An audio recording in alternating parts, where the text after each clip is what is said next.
বাচ্চা না ওই ফকিন্নির বাচ্চা এই ওর এত বড় সাহস তুই আমাদের ম্যামের নিচে ডাল ফিঙ্গ করছিস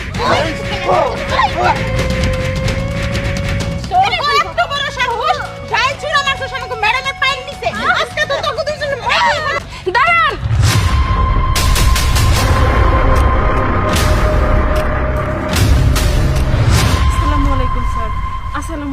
ওয়ালাইকুম সালাম। ম্যাডাম আপনি কি পাগল হয়ে গেছেন সামান্য ফকিন্নির বাচ্চাদের আপনি সালাম কেন দিচ্ছেন চুপ করুন তো ঠিক আছে ম্যাম আমার মনে হচ্ছে এবার আপনি সত্যিই পাগল হয়ে গেছেন। আপনি যদি পাগলই না হন এই ফকিন্নির বাচ্চা দুটোর পায়ে ধরে সালাম কেন করছেন? এই ফকিন্নির বাচ্চা দুটো আপনার কি হয়? চুপ করুন। ওনাদের সামনে দাঁড়িয়ে এভাবে কথা বলবেন না। ওনারা আমার কি হয় সেটা জানতে চান তাই না? আমি বলছি উনি আমার স্কুল টিচার।